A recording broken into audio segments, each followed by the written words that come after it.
we're giving tours on this lake. So I'm going to be giving you half of the full lake tour today.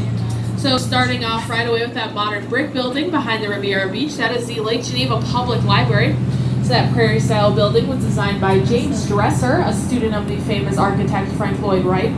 So that whole property along the shoreline is known as Library Park.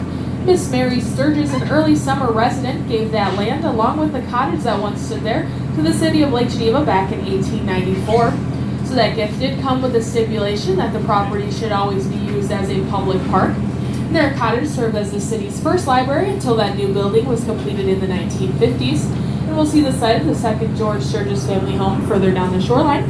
So during the tour today, we're going to be pointing out some pretty interesting and beautiful homes and estates. Some of these are remnants of a bygone era here on the lake. This is an era of elegance when this area was referred to as the Newport of the West. This was in reference to Newport, Rhode Island, the famous summer resort town on the East Coast. So the time periods that we're going to be referring to are roughly between the years of 1870 and 1920, when the men who built these homes and estates were at the forefront of Chicago's business and industry. So as you will see today, the growth of Geneva Lake is closely tied to the growth of Fort Dearborn, which was the prairie town today known as Chicago.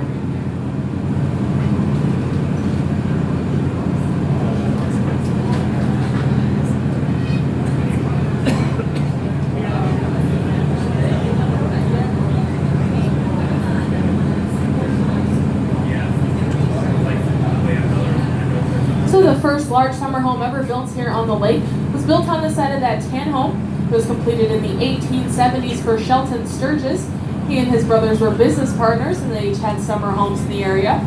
The gray home behind it was built to house the overflow of guests and servants from their main house, today known as Acorn Manor.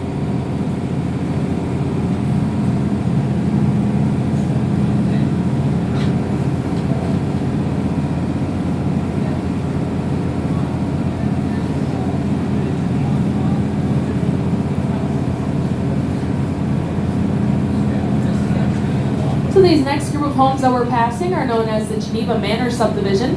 So this manor is built on 37 acres of the Levi Z. Leiter estate.